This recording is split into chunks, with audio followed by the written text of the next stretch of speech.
vamos entonces a dar algunas cositas más sobre violencia que las vamos a buscar después al tema abuso, así dejamos tiempo para las preguntas, para el diálogo, porque las preguntas tienen una respuesta y no van a tener respuesta. Así que mejor saberlo de entrada y bajar las expectativas. Bueno, ahí me decía alguien, no me acuerdo ahora quién de ustedes, pero una persona de sexo femenino, como dice, el tema de las sustancias. Bueno, cuando hablamos de este circuito de violencia, eso sirvió para que en esos años se definiera este círculo, ¿no?, repetitivo que se daba. Y también cuando yo les digo a ustedes que tienen que tratar de detectar ahí qué está pasando y en qué momento, en qué fase de esto está, porque la persona que es golpeada, como todos sabemos, oculta lo que le pasa. Si tiene moretones porque fueron golpes, los tapa con la ropa. ¿Por qué los oculta? Porque sabe que si lo publica, él va a tomar represalias. Entonces, generalmente lo saben o por la realidad, porque han tenido la experiencia, porque lo han visto en el cine o en una serie. A la persona que está sometida a una situación de violencia, sea mujer, niño, etc., en general hay que descubrirla, porque si la violencia es muy explícita, bueno, la cosa está muy clara. Pero el problema es que este tipo de violencias son mucho más sutiles. La última parte puede ser violenta y llegar al golpe, pero en general lo que van a encontrar son cosas mucho más sutiles, más imperceptibles. Por eso cuando esto empieza, la persona víctima, vamos a llamarle por un rato así, la víctima no se da cuenta muy bien de lo que está pasando. Dice, bueno, estará de mal humor, hoy le pasó esto. Creen algo puntual. Bueno, ahí también hay que gozar el oído, ¿no? Bueno, todos tenemos un mal día, todos, yo también, ustedes también. Todos un día tenemos una reacción violenta, todos un día nos puede pasar algo, es como hablábamos de los tatuajes.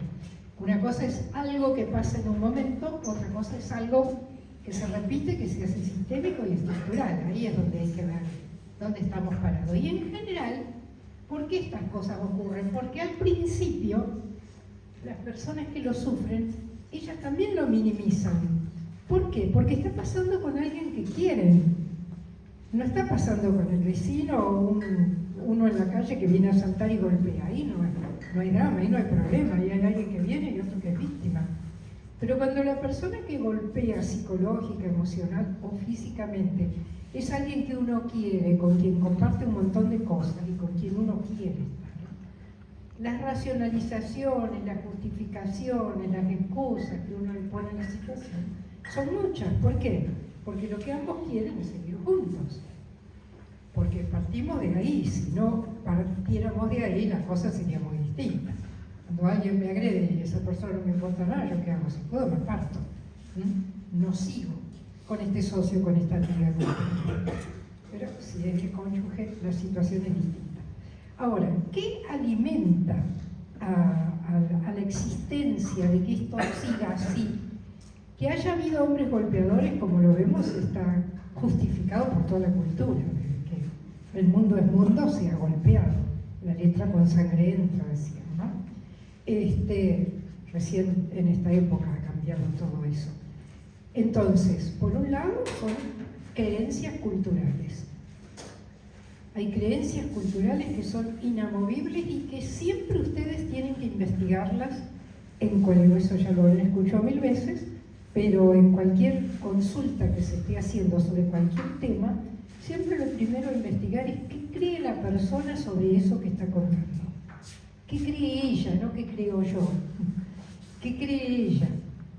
Porque hay mujeres, por ejemplo, que justifican la violencia o que justifican el tema de un marido fuerte, dominante, y hay mujeres que el dicho popular dice les gusta. Yo creo que a nadie le gusta la violencia, pero sí que a veces hay beneficios secundarios y la violencia no es muy fuerte con ciertas situaciones que, bueno, me someto, pero tengo todas estas ventajas, porque a veces hay gente que consulta y uno dice, bueno, ejemplo, una de las características, o no características, uno de los ejemplos cotidianos de dominación tradicional, no del siglo XXI, pero tradicional, de hombres sobre mujeres, el control económico. Y los otros días alguien, una persona, mujer, me estaba hablando de cómo su marido la controlaba desde ese punto de vista, controlando las compras del supermercado, la tarjeta de crédito, porque gastaste en esto, lo otro, etcétera, etcétera. Estaban y viven separados. Entonces yo le digo, bueno, si están separados, estoy de acuerdo que no se quieren divorciar, pero si están viviendo separados por una serie de otros problemas, y además está sufriendo esto, ¿por qué no hacen división de bienes? Yo fui a algo práctico. Entonces él tiene una cantidad, ella tiene otra cantidad y cada uno la maneja libremente.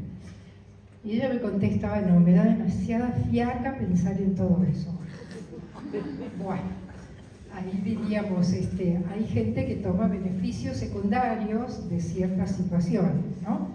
Y esto uno lo ve mucho en casos de violencia, también, bueno, si el agua no llega al río, sigo aguantando. Pero ¿qué pasa?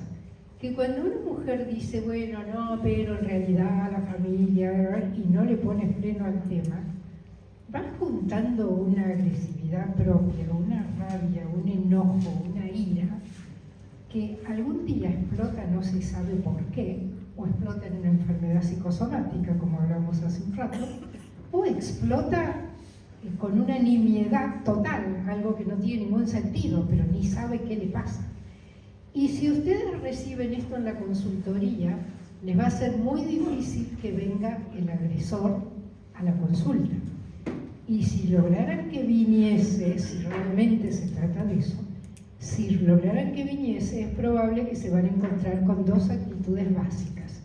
Una es la del que viene canchero, sabiendo más que nadie, con actitud de superado, desvalorizando la consulta, haciéndolos sentir a ustedes totalmente inútiles, como que se han creído el cuento de ella, que en realidad es una enferma, que tiene un padre así, y entonces ella, identificada con el odio que tiene con el padre, lo descarga conmigo. Es decir, va a ser toda una descripción que nos va a hacer dudar. Estoy hablando de cuando hay un golpeador en serio, golpeador en cualquiera de los aspectos de la vida. Los va a hacer dudar y van a terminar diciendo, y no, claro, que ella sí, la verdad que está proyectando sobre él todas estas cosas porque el papá, la hermana, etc. O va a venir el que viene con carita de víctima.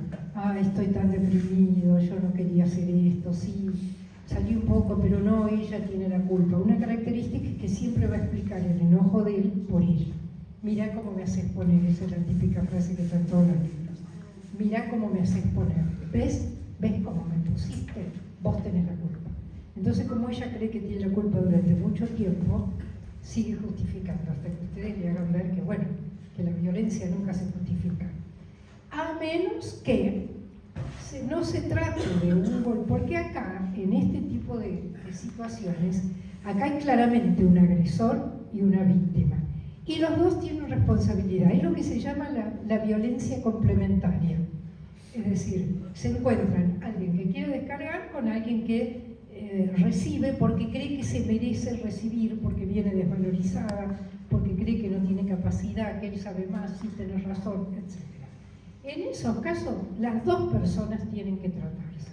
Un golpeador no va a solucionar el tema en la consultoría, a menos que sea una cosa cultural tan fuerte que cuando se encuentre con otro hombre que le diga, no, flaco, pero se puede ser hombre de otra manera. A vos te enseñaron a ser hombre a los golpes, pero podés ser un hombre cariñoso, comedido, suave. Y eso no es ser menos hombre, podés querer, podés acariciar. Bueno, eso sí se puede cambiar, eso sí. Ahora, si tienen un auténtico golpeador que necesita la descarga porque es la única manera en que él sabe y no lo reconoce nunca y sigue, ese no lo van a curar ustedes. Ese tienen que mandar un tratamiento multidisciplinario, especial, etc. Pero en esos casos, ella también tiene que tratarse, porque ella ya a esa altura se ha identificado con una mujer víctima, con alguien que merece lo que le pasa, llena de culpa, llena de vergüenza, llena de cosas malas para ella, y ahí hay que trabajar con esa mujer, primero para que sea consciente que la violencia, eso sí lo hacen ustedes, que la violencia no se justifica nunca. Ese es el mejor trabajo que ustedes pueden hacer. Jamás se justifica la violencia. Vuelvo a decir, no quiere decir que uno no sea violento muchas veces, pero bueno, perdón, arrepentimiento sincero y realmente aprendizaje. Bueno, y la próxima vez hagamos algo para que estas situaciones no se den, en fin, que entre los dos lo arreglen. Pero cuando uno se encuentra en esa situación, uno tiene que aprender sobre uno. Bueno, cuidado con esto. Yo en esta situación me salgo de las casillas y no me puedo exponer a esto. Eso es lo que uno aprende. No dice vos tenés la culpa por haberme dicho eso. Pero esto es cuando pasan estas cosas. Pero también lo que pasa es que hay dos tipos de violencia y de ejercer el poder a través de la violencia. Una es la forma simétrica y otra es la forma asimétrica. La forma simétrica se da cuando se trata de dos personas que tienen, se dice, el mismo valor existencial. Y esta es una palabreja interesante. ¿Qué es valor existencial? Es cuán valioso me siento yo, o valiosa me siento yo en la vida. Que hay gente que por naturaleza cree que vale un montón y tiene una autoestima altísima. Y hay otra gente que cree, ¿no?, por razones biográficas, por razones genéticas, por razones culturales, que creen que no, que vale menos, que no puede pedir, que está mal, que no tiene tanta capacidad. Entonces, si hay una persona que por razones económicas, porque tiene mucha plata, por razones de influencia, porque está metido en cuestiones políticas o sociales de manera que tiene mucha influencia, por su personalidad, porque tiene una autoestima muy alta, por el cargo que ejerce, o porque tiene gran fuerza física, tiene mucho más valor existencial que la otra, la violencia sí, o la lucha por el poder, porque en toda violencia se está en el fondo una lucha por el poder, y ya vamos haciendo una introducción al tema abusos, donde el poder es el valor fundamental. Cuando el poder es asimétrico, porque uno se siente muy valioso y la otra siente que no vale nada en la vida y que sola no puede hacer nada, eso va seguro a un problema de este tipo. Y ese es muy difícil que lo arreglen ustedes. Sí pueden ayudar a ella, como les dije, a que no siga justificando, a que sienta que puede hacer algo. En casos extremos, cuando tiene que ir a un hogar de refugio, ahí hay que trabajar muy delicadamente, porque saben en qué país vivimos, saben cómo son las estructuras en las que estamos, saben que va a la comisaría de la mujer, denuncia, pasa tal cosa, y el señor da una vuelta en bicicleta, viene y le da otro palo. Eso es lo que pasa. Y si ella lo acusa, él le acusa con que va a hacer tal cosa. No es tan simple el tema. El que está amenazado, como nos pasa a cualquiera de nosotros cuando nos amenazan con cualquier cosa. Entonces, si uno tiene que ayudar a una mujer a salir de este circuito, porque cuando este circuito es real, mujeres golpeadas realmente, la única solución es apartarse de la situación y ayudarla a que pueda apartarse. No hay otra, no hay psicoterapia que ayude a este tipo de extremos, golpes, estoy hablando. Entonces, si la van a ayudar a que ella se aparte, antes de empezar tienen que estar muy seguros, antes de empezar a ayudarla a que se anime, tienen que estar muy seguros de que hay un lugar donde ella pueda ir, que ella sepa muy bien que en ese lugar la van a ayudar, que ustedes sepan que eso va a ocurrir y que la van a contener, y que va a tener las ayudas necesarias para que si él duplica la amenaza por venganza, porque se siente agredido al haberse ido ella, la van a poder defender, porque si no, la están revictimizando, que así se dice con los abusos, ¿no? La están mandando a un lugar donde va a ser peor el asunto. Ahí hay que ver qué otras posibilidades hay. Ahí hay que ver caso por caso. Pero donde hay un golpeador en serio, es muy difícil que se ayude solo desde la consultoría. Ahora, el poder también puede ser simétrico. Y acá hay otro tema, y ahí sí pueden ustedes trabajar bastante. Es simétrico cuando las dos personas tienen el mismo valor existencial, vamos a decirlo en forma simplista, un grado de autoestima parecido. Entonces ahí, a la afirmación de uno, reacciona con la misma afirmación ella. Si él dice A1, ella dice B1. Si él sube a B3, ella va a subir a A3. Si él sigue en A5, ella va a ir a B5. Esto es muy peligroso porque se produce lo que se llama una escalada de la agresividad y termina, no sé si alguno de ustedes vio una película de hace mucho tiempo ya, La Guerra de los Roses, donde terminan los dos agarrados de la araña, muertos, porque no hay otra, no puede terminar de otra manera si alguien, un externo, no interviene antes de ese final. O, para los que miran series y tienen HBO Max, hay una serie que se llama Succession, que es muy interesante, larguísima, pero si la aguantan también es muy interesante, pero es lo mismo, son esas escaladas donde no pueden no terminar con la explosión del sistema, mal. Entonces ahí hay que parar la escalada antes. ¿Y qué hay que hacer? Bueno, que sean conscientes de lo que les pasa y sobre todo enseñarles otra forma de comunicación, pero que sean conscientes que así como están, la cosa no tiene otra solución más que terminar en forma sumamente violenta. Pero, y ahí también tienen que aprender a no provocar la reacción del otro, porque, como les dije antes, en un matrimonio o en una pareja de años de convivencia, cada uno sabe muy bien cómo hacer saltar al otro. Y acá nadie diga que es inocente porque no le creemos. Bueno, esto es lo que pasa más o menos con las violencias. Lo que me interesa también para ustedes son los factores de riesgo. Factores de riesgo. El alcohol y las sustancias, ¿no? El abuso de sustancias. Ahora, el alcohol, los que estudian esto dicen, los académicos, no creer que porque está bebido por eso le pega, porque aunque esté bebido no le pega a otro, le pega a ella. Entonces los que estudian esto dicen, el alcohol es un desinhibidor que lo único que hace es hacer que lo que en otro momento controlaría un poco, ahora lo controlas menos, pero a veces es como el que consume sustancias para asaltar. Vieron que la gente dice, y asaltan porque están drogados. Y hay otros que dicen, no, se drogan para asaltar. Es decir, para poder emplear la cantidad de violencia que tengo que emplear para llevar a cabo ciertas acciones, yo necesito estar más desinhibido.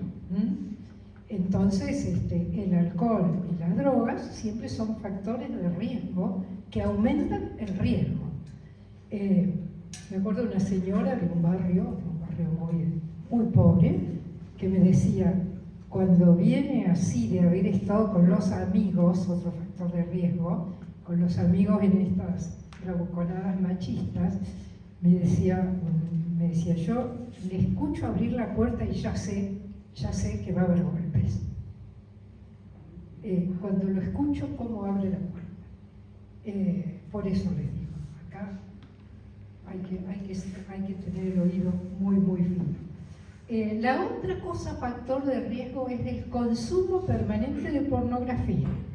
Y acá este tema me tiene tan ocupada como el tema del lenguaje, como factor de violencia. Porque la pornografía en todos los medios y clases sociales es una cuestión que está causando muchísimo daño. Los padres y las mamás también suelen tener pornografía en los celulares. Más allá del mal que le hace a ellos y a ellas consumir pornografía, porque siempre implica una cantidad de cosas que no me voy a dedicar ahora a explicar, pero en lo que decimos siempre implica violencia. Más allá de eso, además los celulares lo agarran los niños, no sé qué concepto puede tener un nene de ver una mamá o un papá que están mirando pornografía. Bueno, pues en este momento es uno de los negocios. Argentina está entre los 10 países de mayor venta de pornografía del mundo. Uno de los 10 de mayor venta. Así que este es un tema que yo les pido encarecidamente que lo investiguen, que lo vean, que lo hablen, que traten de hacer prevención, que traten de tenemos que tratar de cambiar esta cultura, si no, no hay salida, por más consultoría familiar que hagamos. Tenemos que hacer la consultoría y las terapias y todo lo que haga falta de hacer para los casos concretos, pero si no cambiamos la cultura y las creencias que están alimentando esta cultura que tenemos, acá no hay salida. La descomposición social va a ir de mal en peor. No es un vaticinio pesimista, sino una observación de la realidad que está confirmada por todos los que estudian estas cosas. Lo otro son los videos violentos, es otra cosa que me espanta cuando veo las cosas que ven los chicos permanentemente. Los videos violentos. Los chicos se pasan horas en estas cosas. Y como les dije antes, que más allá de las predisposiciones individuales, la violencia se aprende, bueno, 2 más 2 es igual a 4. Por supuesto también las perturbaciones mentales, ¿no? Hay gente que además está afectada mentalmente, bueno, tiene que ir a tratamiento porque si no, ustedes no pueden hacer nada con la violencia. El otro tema son los contextos de pobreza e indigencia, algo dije al pasar hace un rato.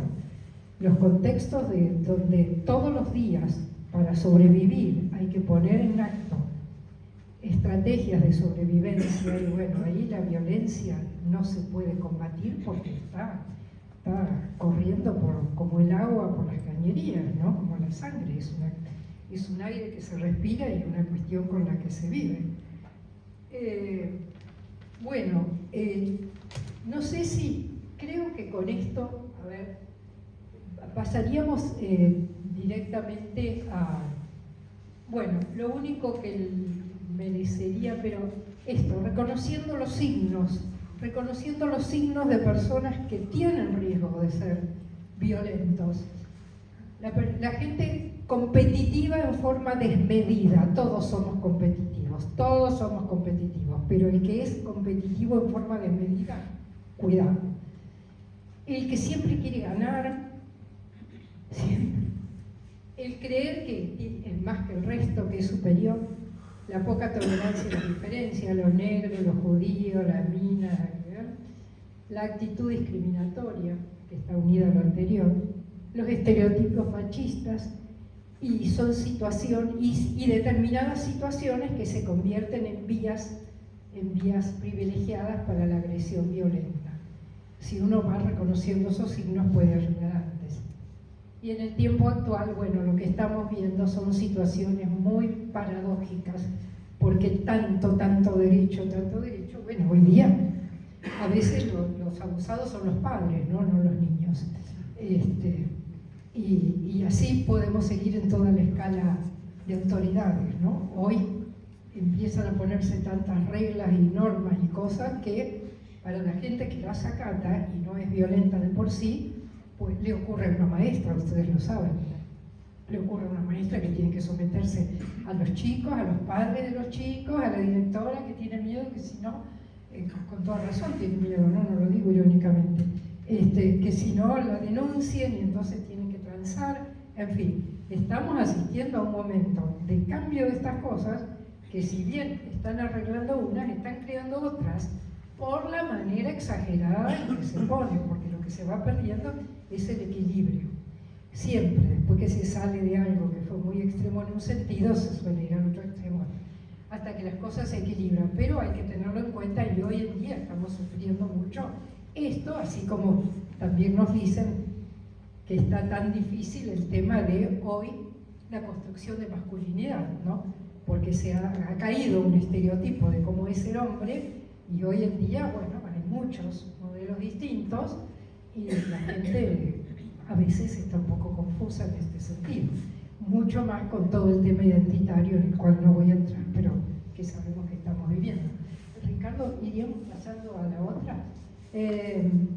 Bueno, para acompañar las situaciones de violencia ya bastante les dije, bueno, ver las creencias, entender los contextos, evaluar la gravedad del problema y los factores de riesgo, si acompaña consumo de sustancias, si puede acompañarse o hay que derivarse, ahí cambiamos. Y tener un listado de lugares de derivación, ¿no? Eso hay que tenerlo. Cuando hay consumo de sustancias y al mismo tiempo violencia, en orden, primero hay que arreglar, tiene que dejar de consumir. O sea, que primero vaya Alcohólicos Anónimos o Narcóticos Anónimos. Después hablamos de la violencia, cuando están las dos cosas juntas. Porque en un cerebro intoxicado no hay nada que puedan hacer ustedes. O sea, siempre lo primero es desintoxicar. Si es que van, ¿no? Uno da las normas. Después viene el arte de ver cómo uno concientiza a esa persona para que entienda que por su propio bien y el de las personas que quiere, tiene que hacerlo. Por eso, en los lugares como Alcohólicos Anónimos dicen lo mismo que les decía yo hace un rato con los golpes. La única manera es hacerlo perder lo que tiene. Es decir, cuando dicen, ¿cómo? Lo dejo que no entre a mi casa, lo dejo que no tenga donde dormir, lo dejo que pierda todo. Y bueno, es que si no pierde todo, no lo va a entender, cuando el asunto es grave. Pero hay que tratar de tomarlo antes de que sea grave. Sí, sí. Bueno,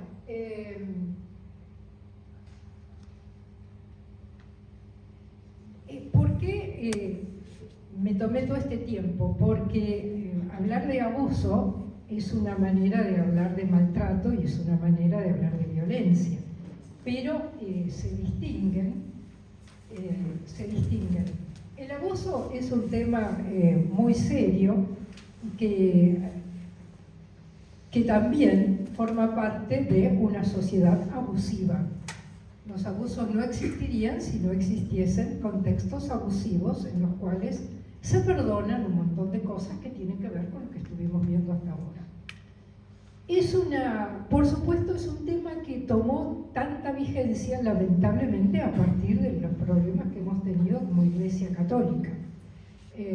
Esto a partir del Boston Globe y de todo lo que se hizo tal escándalo que el mundo entero empezó a hablar del tema de los abusos, sobre todo los abusos sexuales a los niños, y el hecho de que la Iglesia Católica, desde sus autoridades romanas, haya tomado la decisión de la transparencia, el reconocimiento de la culpa y la decisión de reparar la situación, se formaron todas las comisiones que ustedes conocen, toda la protección al menor, y el tema se socializó de una manera tal que entonces se empezó a investigar también los abusos intrafamiliares. Porque, bueno, cuando un tema se pone sobre el escenario, empiezan todas las cuestiones asociadas a ese tema, y entonces también había que ver si el celibato era el tema y si había más abuso dentro de los célibes que familiar. Se vio que había tanto abuso en un lugar como en otro, que el abuso en un tema social, etcétera, etcétera, etcétera. Por lo cual, hoy, el tema de los abusos también está, en vigencia todo el tiempo. Por eso también es que en una consultoría, como nos pasa en la psicoterapia, puede ser que ustedes se encuentren muy frecuentemente con gente que dice: yo fui abusada, o abusado. Algunas de esas situaciones son absolutamente ciertas y reales, pero también hoy se está dando el nombre abuso a un montón de cosas que por ahí no son abuso, a lo mejor es maltrato. Vieron que yo hago la diferencia, aunque las dos cosas suelen estar asociadas. De hecho, como vamos a ver, la Organización Mundial de la Salud dijo que el abuso sexual infantil era una forma de maltrato infantil y ya lo sacó de abuso y lo puso en maltrato, pero nosotros seguimos haciendo la diferencia, porque una cosa es ser negligente o castigar a un chico y otra cosa es abusar sexualmente de un chico en un contexto de no violencia. Ahí está lo distintivo, que el abuso en su esencia sería un tipo de maltrato, pero en un contexto de no violencia. Ahora vamos a ver cuál es la característica.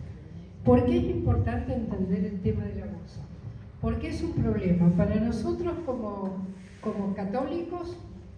Es un tema de profunda significación teológica, porque estamos hablando siempre, sobre todo en el abuso intrafamiliar o en el abuso de autoridades religiosas o de autoridades civiles también, que la persona abusada está siendo abusada por alguien que se supone que la protege, justamente por eso le cree, porque tiene confianza en esta persona, que es el que la va a ayudar. Y si nuestro concepto de Dios está asociado a un Dios bueno, que nos creó, que nos cuida, que es protector, que busca nuestro bien y que nos quiere, es un problema.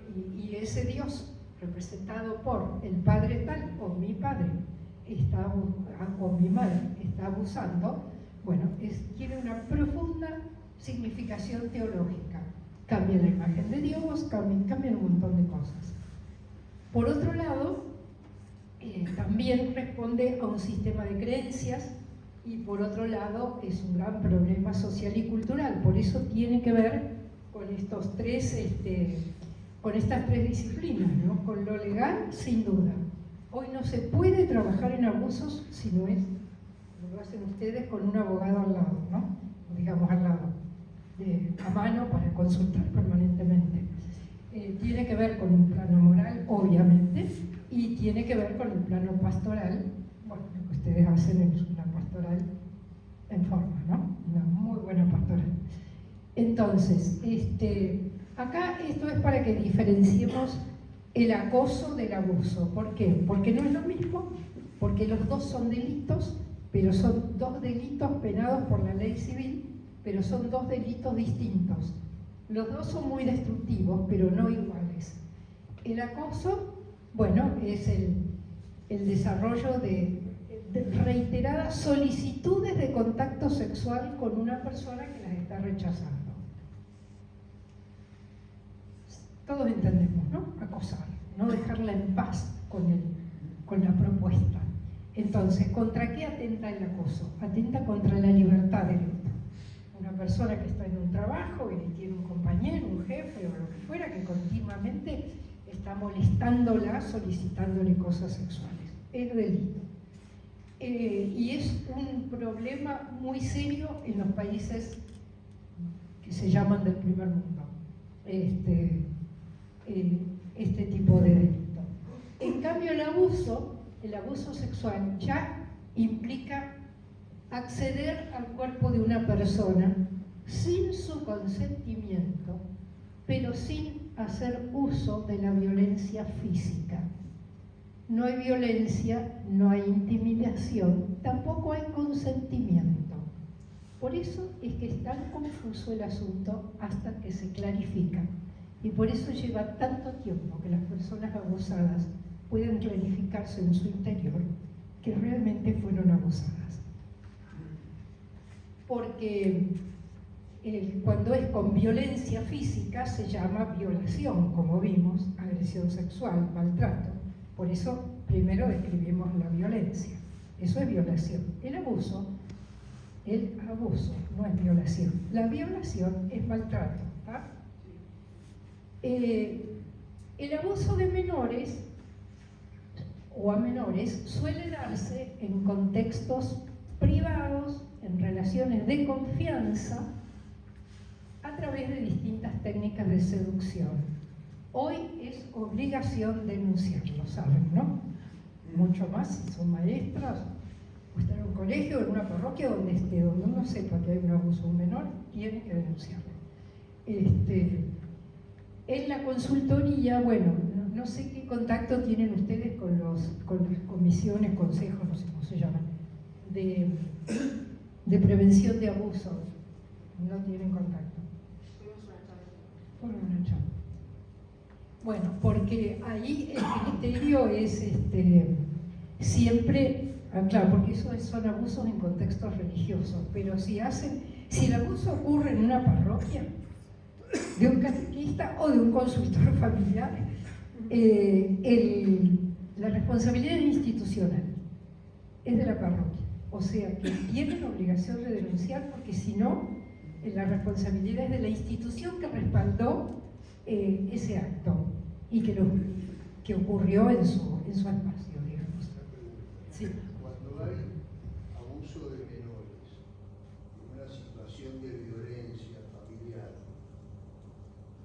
y ahí tienes dos cosas. Consultante, ¿hasta dónde nosotros tenemos la obligación de la denuncia?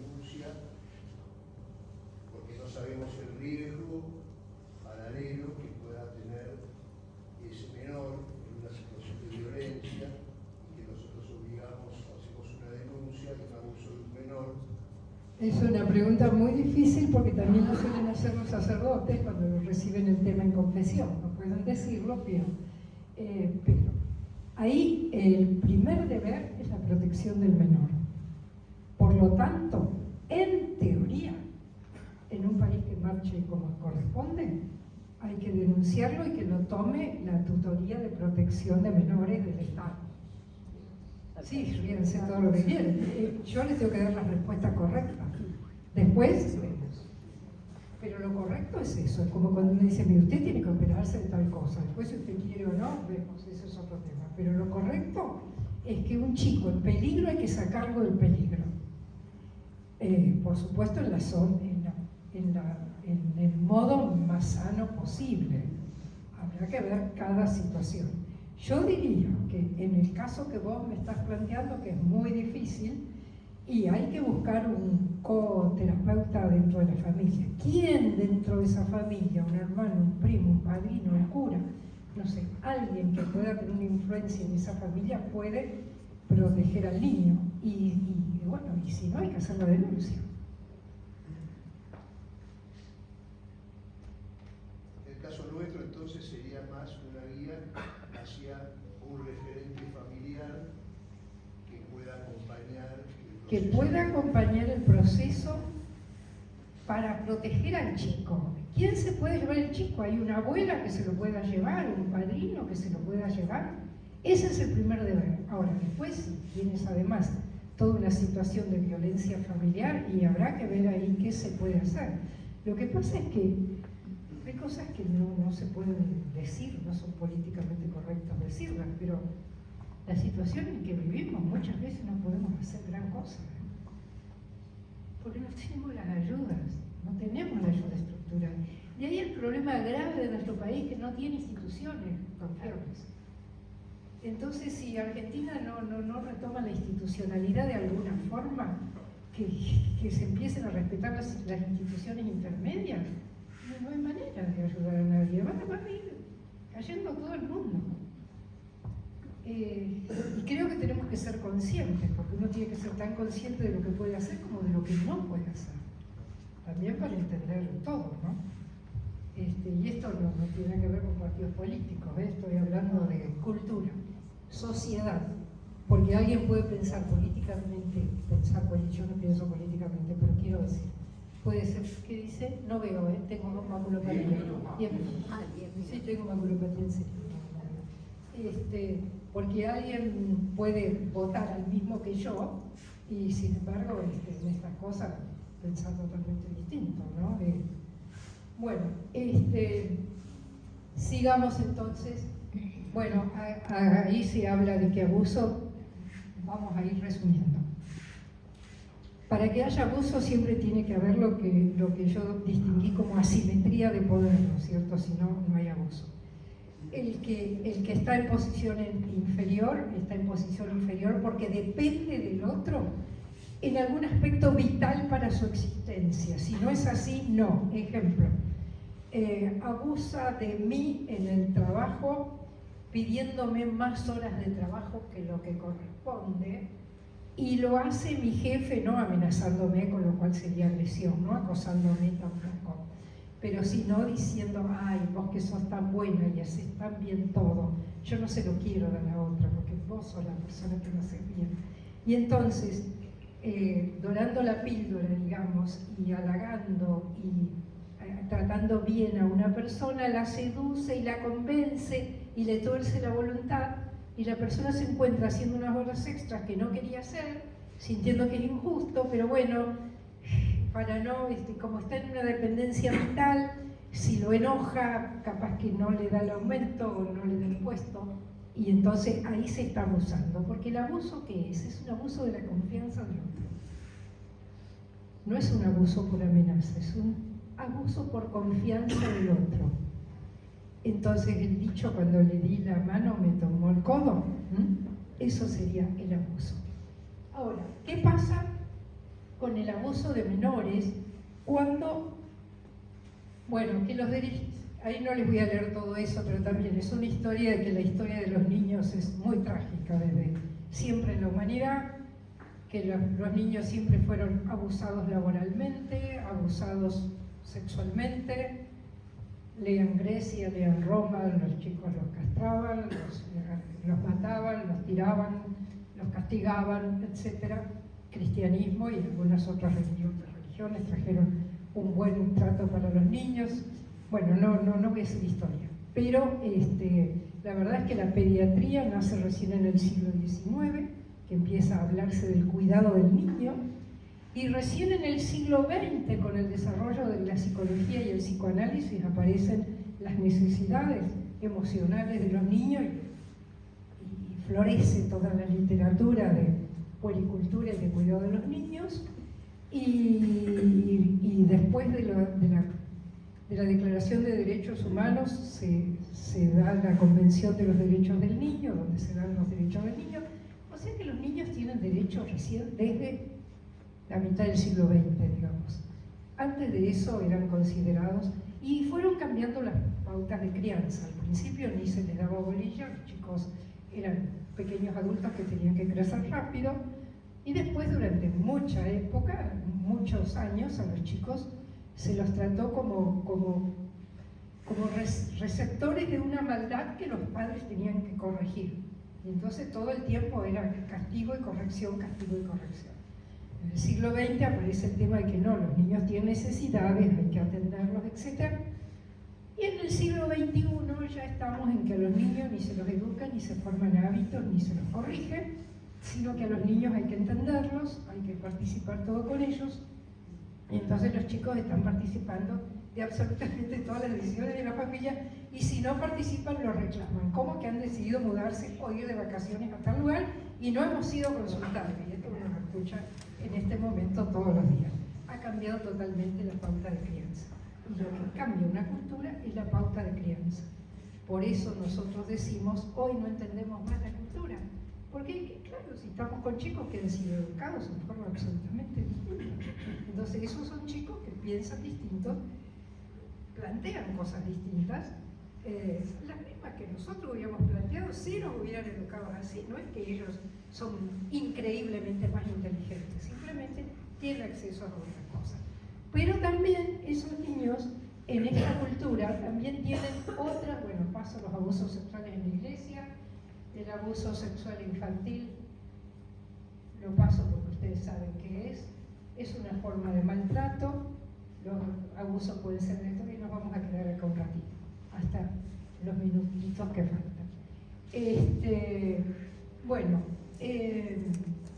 Entonces, cuando la mirada se pone sobre el abuso sexual infantil y empiezan a salir todas estas cuestiones a la luz y empiezan a describirse esas cosas, también se describen distintos tipos de abusos a los niños, ¿no?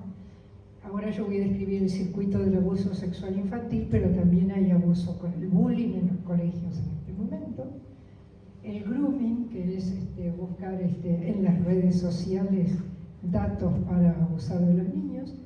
Un tema que durante la pandemia creció 200 veces, el tema del abuso sexual a los niños en las redes. ¿Por qué? El famoso grooming. ¿Por qué? Porque el abuso sexual infantil puede ser abuso con contacto o sin contacto. Con contacto es el manoseo, penetración, etc. Todo lo que es tocar el cuerpo del chico y producir excitación sexual a través del tocamiento o de utilizar objetos o herramientas. Pero hay abuso sin contacto, que muchas veces el que presenciamos cuando la gente dice, ni lo toqué, pero el mismo lo usa. Es decir, el exhibicionismo, el estar espiando a un chico, bajate los pantalones a ver cómo es, yo te digo si tu pito es corto o es largo, no, ese está bien, ¿no? Estos chicos que denunciaron en este colegio marista, el relato que hicieron era ese, un chico que decía, yo sentía que una persona me hacía bajar los pantalones, pero bueno, claro, no sabía muy bien qué era. Cuando después de grande me enteré que a muchos les pasaba eso, ahí nos dimos cuenta que era lo que estaba pasando. Sacar fotos a un chico, mostrar imágenes sexuales, mostrar pornografía, pornografía, mostrarle videos de este tipo de cosas, todo eso es abuso sexual infantil. Tener sexo explícito delante de los chicos, la cantidad de gente que duerme con los chicos y bueno, todo eso es... ¿Por qué es abuso? Porque se utiliza una situación de confianza en el chico y se usa la excitación sexual del chico, y se usa al chico para la propia gratificación sexual. Ahora, ¿por qué hice el lapsus de excitación del chico? Porque les quería explicar esto.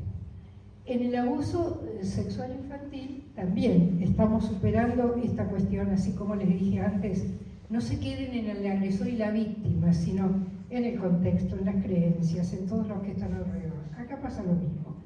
Que este es un tema que dentro de la Iglesia, yo estoy en la Comisión Nacional de Prevención de Abusos, vengo planteando esto desde hace años, pero la Iglesia que ha tomado muy buenas decisiones, pero va lenta, va lenta. Es necesariamente lenta, pero bueno, es lenta. Y todavía están en la protección de los niños, que está muy bien. Crear ambientes seguros en todas las parroquias, en todas las escuelas, en todos lados, que haya transparencia, que haya la palabrita esta inglesa, accountability, es decir, dar cuenta de lo que se está haciendo, que nadie haga cosas de las que no da cuenta, que alguien tiene que saber, tiene que auditar, tiene que ser responsable. Todo eso está muy bien. Pero recién están empezando ahora a trabajar un poco con los agresores sexuales, muy importante.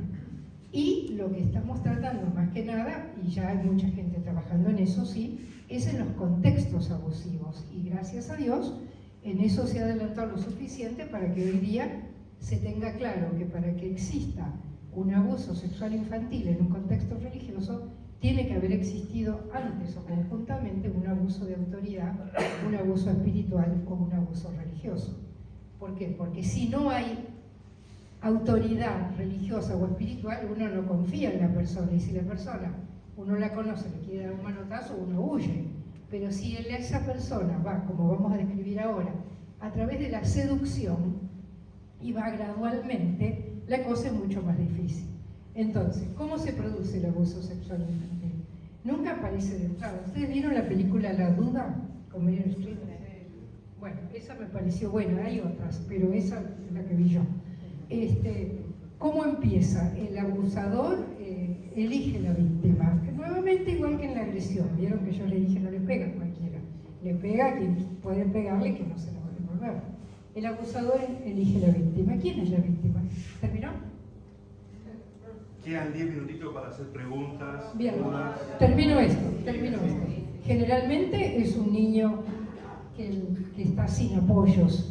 Ahí tengo una lista de chicos que son propensos, chicos sin familia, chicos de la calle, chicos tímidos, chicos con alguna problemática, chicos que se sienten inferiores, chicos que han tenido traumas, chicos que han sido ya abusados.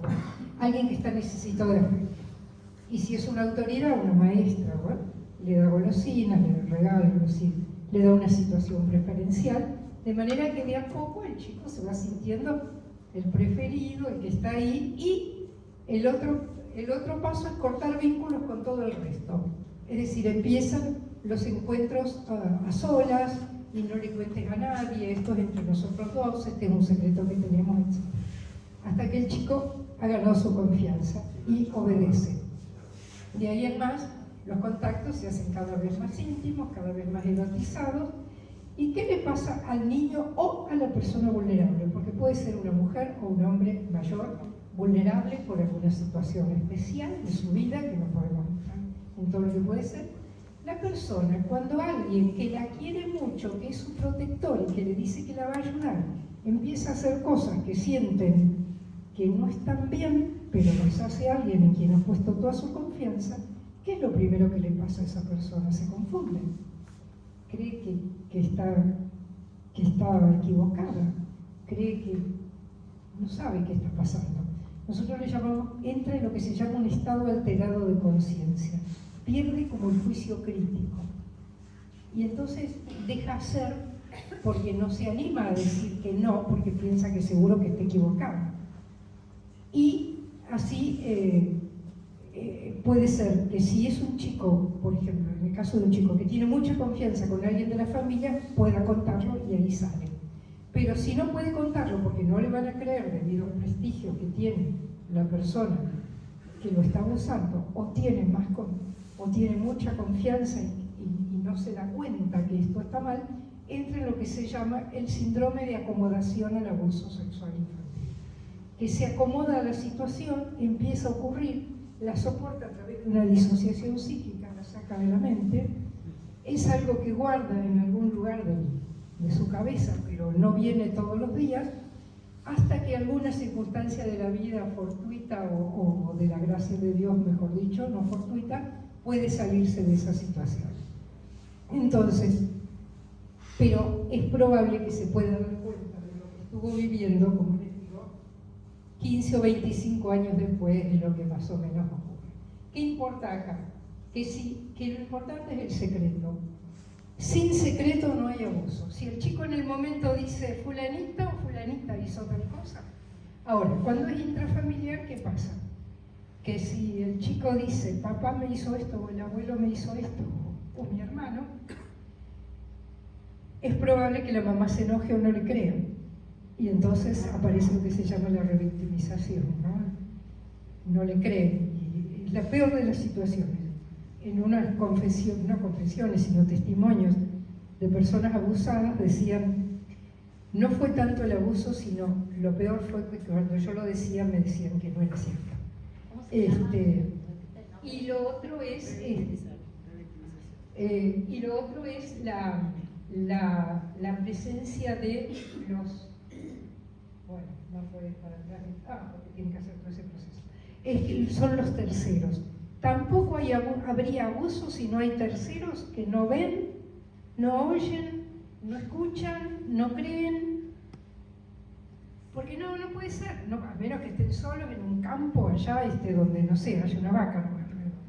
Pero si hay personas que conviven, por ejemplo, en una parroquia, o en un colegio, donde el director siempre está con un chico una hora en la salita tal, y eso se reitera, nadie lo ve. Nadie lo ve.